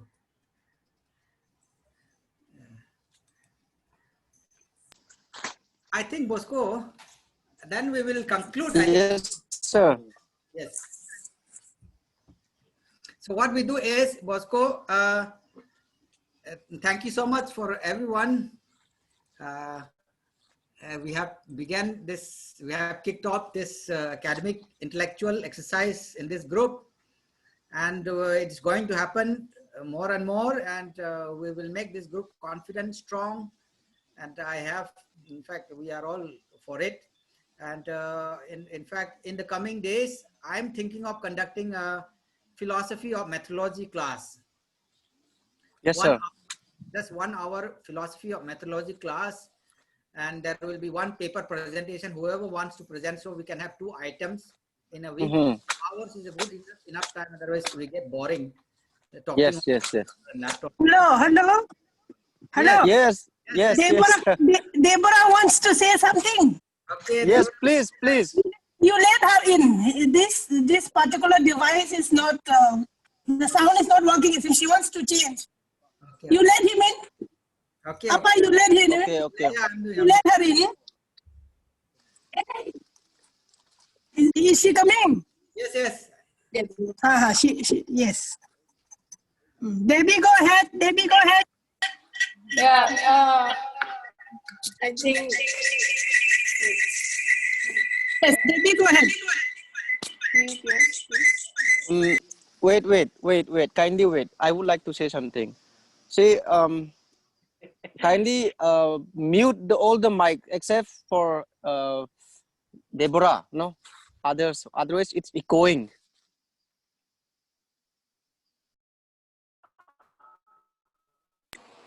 Hello, yeah, am I audible? Yes, David. Yeah. Okay, thank you so much for having for the session today. Although I'm not a academician in that sense. You are. I'm just doing my LLB. For all those who don't know me, I've not even done my master's yet. But my sister, she's Kezia Seto. She is pursuing education and she would like to do PhD. And we both thought it was a very interesting session altogether, especially for her, since she's on her way to writing papers and all of those things. Correct. And I was very pleased to know that there was such a forum like this in our community. When Ani Kim had added me in the WhatsApp group, because I have been having this kind of an identical crisis in this identity crisis in the sense, since I study in Delhi University and it's such a huge platform over there, and I have friends from a lot of different backgrounds and different tribes and, you know, all of those things. And I was also exposed to a lot of other communities, especially during my school, where I was the only tribal girl, tribal student in my whole batch. So because I come from all of those places, and when I went to Delhi University, and I have, I know a lot of people, it's very petty to say this, but some people from our own community would say that, you know, you guys are not very as involved as your parents are in the community, and, you know, you don't really have friends like that. But it's not that we don't want to, but it's because of the situations and the environment. And so now when we come to a point, for me now, when I'm about to do my master's, when I come to understand all of these scenarios, I come to think, okay, where do we stand? And especially when because I go to church in Delhi, and I know almost everybody who studies in the university. I knew absolutely nobody who was in JNU. There's JNU, there is all these other big universities in and around Delhi. I knew nobody who was into academics, and I was actually very disappointed, or very sad to know that nobody is pursuing, you know, the academics or in terms. So I know some people who are into science academics, but not into, you know, the history of the Comrems, or where do we stand in the political ground, or where do you stand socially. And especially because I have a lot of friends from the Naga and Kuki community who talk big talks about themselves. And I know for a fact that Kom people, we are very small. Yes. But then again, just because we're small doesn't mean we don't have an identity again. Yes. So I was thinking, of course, we have spiritual leaders who are focused on the, you know, the spiritual growth of the community, but we have our officers and all of these other people who contribute by helping the society. But then an intellectual, like Uncle Alex said before, what is that? Idea banks, you know, the very source from where our development funds from, like the intellectual perspective of it. Yes. So I was very interested in this, and I really questioned it. I really questioned it with my parents, with my auntie and uncle, and everybody around me who I could grab, asking them, what about, you know, our traditional shawls? Do we have a GI tag? What are the perspectives of how do we preserve our culture? And where do we see ourselves in 10 years from now? Do we still identify as ourselves as Comrems, given the fact that some people, you know, some other smaller tribes have already gone their own way, like our brothers, great, baby. Great. Yeah. So because of that, so I was really having an identity crisis in that factor. And I'm really pleased to know that there are other like-minded people here who are concerned about that and who are working towards that. So that is what I wanted to say. That is why today me and my sister have joined the webinar, and we are able to know that. Very good. Yeah, that's about it. Debbie, we want you to add on many other intellectuals there which we will not know. Our group. Yes. Add them. Yes. Yeah. But, sure. I will do that. But Yes, Bosco. but Deborah, why are you hiding? Show up yourself. I think my video is there. I thought my video is on. See your face. Yeah, we You can't see cannot? your face. Okay. Oh, I think. Oh. We are using Great. two other devices, so I think that is Yeah. where and how. Yeah.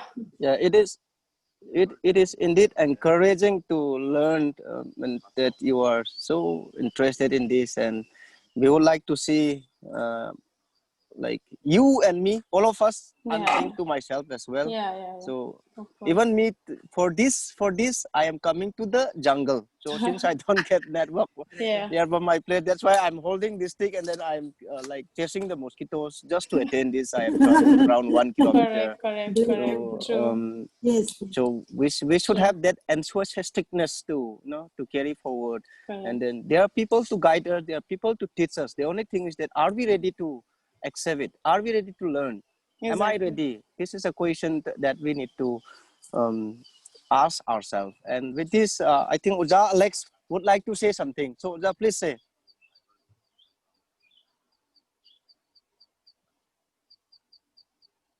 Hello? Yeah. Wait, what's happening to him? I'm in different room. Let me just go and check. Mm-hmm.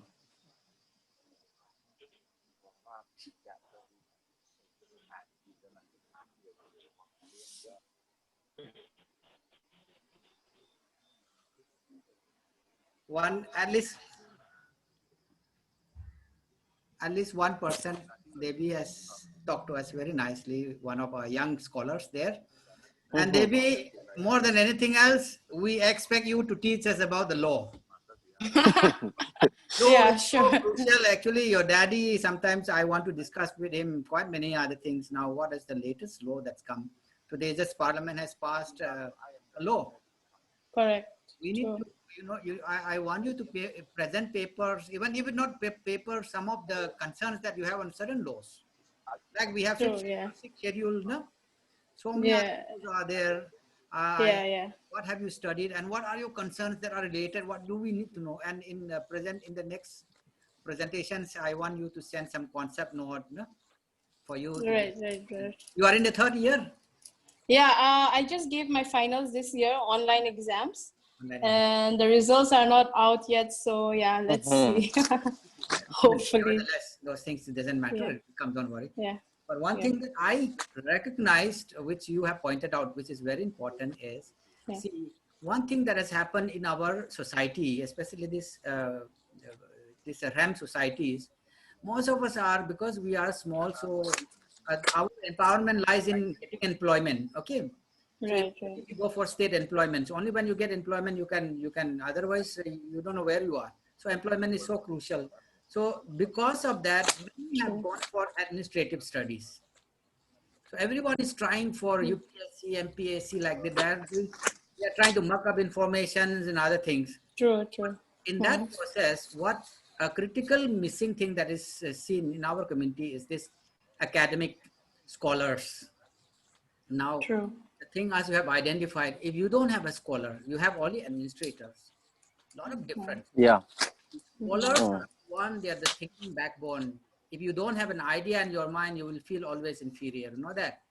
Now, the way how I'm looking at, actually our RAM, small tribes are the one, they are the founding figures, foundations of ethics. Do you know this meaning? The ethics of politics. They actually hold the true principles of politics.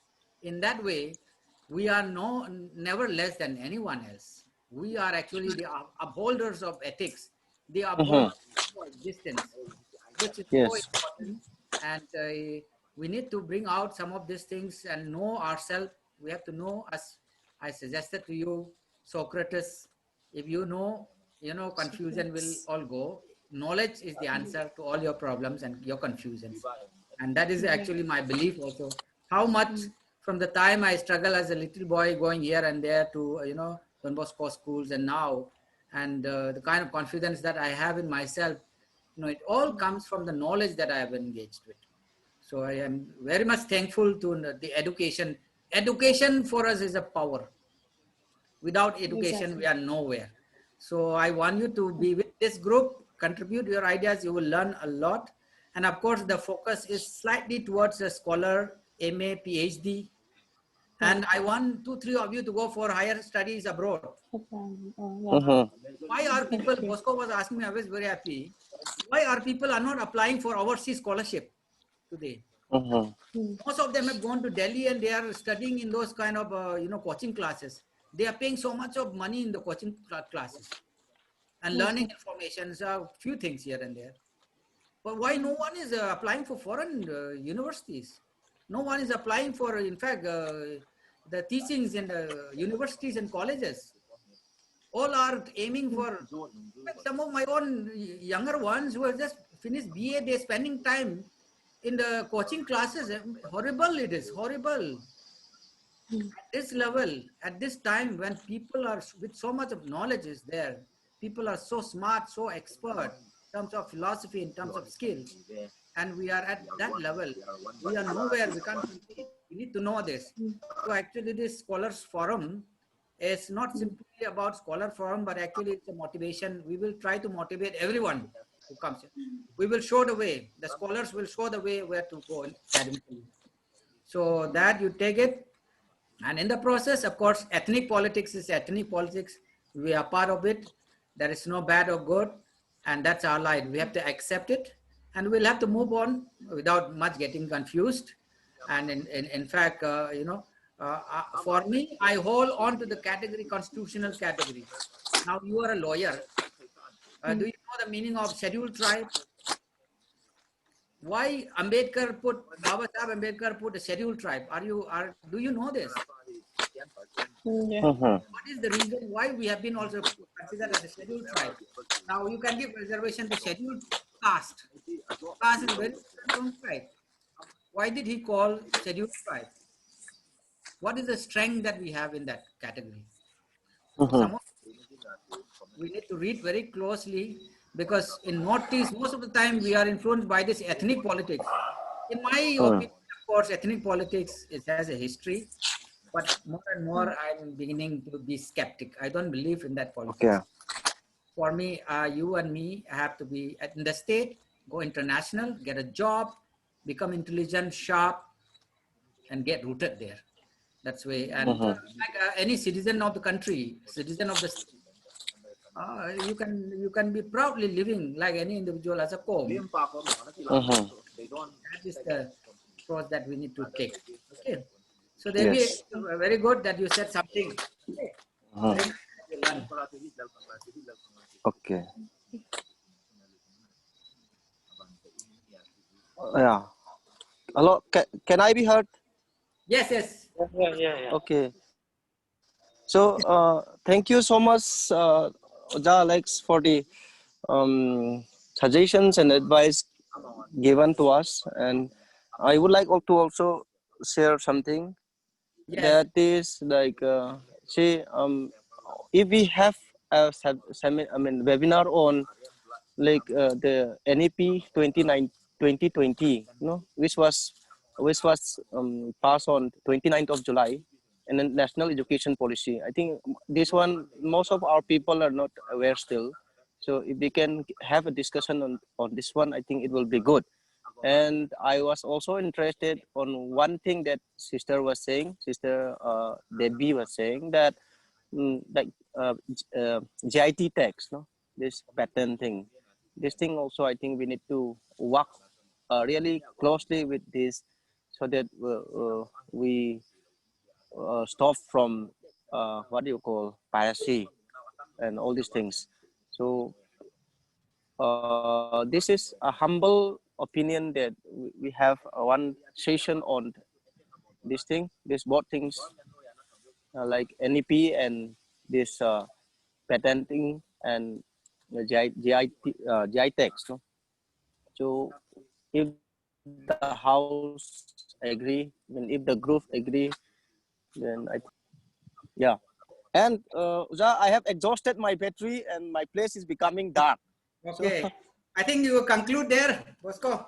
Yes. Okay. So as a concluding remark, I would like to once again thank today's resource person, mainly Dr. Alex Akupkom, who is an associate professor in the Qatar Institute of Social Sciences, Mumbai. Thank you so much, sir, for your encouragement, for your advice, for your suggestions, and all the inputs, intellect inputs that you made to all of us. And I would like to also appreciate and thank the hard work of Brother Jimmy, who is also the principal of Grace Academy.